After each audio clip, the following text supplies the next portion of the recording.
Good evening, everybody. My name is Saurabh Bandhavkar, and I'm from the University of Queensland. The title for my today's talk is Neural Stem Cells and the Pursuit of Happiness. Today, I don't need to stand in front of you all to tell you about depression. I'm sure all of us have gone through a phase in our life where we ended up feeling sad or depressed. Fortunately, we all have managed to come out of it, but not all people are as fortunate.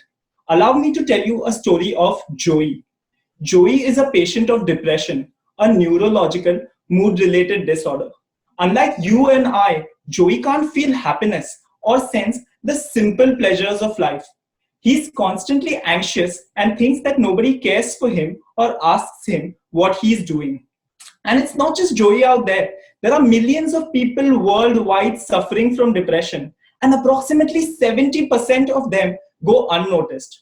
Of those who do get noticed, only 30% respond to the current available treatments. And the major drawback there is that we lack the basic understanding of what depression is. This is where my research steps in. I'm trying to understand the underlying cause of depression at the brain level. I propose that depression causes loss of brain cells. Yes, the more sad you think, the less brain cells you produce. And the less brain cells you produce, the more sad you get. Thus, one gets trapped in this vicious cycle of depression. But what if I told you we could break this cycle using neural stem cells? Neural stem cells are cells that are naturally found in our brain. However, one problem is that these cells are present in an inactive state. Therefore, my research has been trying to identify ways to activate these neural stem cells so that we can produce more brain cells. My research has led to the identification that extracellular matrix, which is a layer that surrounds these cells, is what keeps them in an inactive state. So I removed this extracellular matrix, and that indeed led to the activation of neural stem cells, and more brain cells were produced.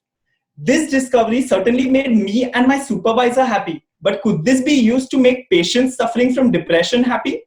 Our preliminary results using rodent models suggest that it could. And if we are successful, it could lead to the development of drug to treat depression at the brain level. Joey can then come out of his depression and start sensing happiness.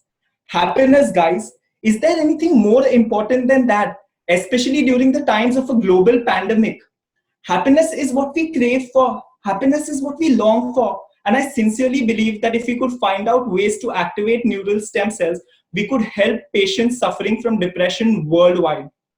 Lastly, let me take this opportunity to stress on the fact on how important happiness is. And let me tell you that every minute that you end up spending sad or angry is 60 seconds of happiness that you will end up losing. So stay happy, guys. Thank you.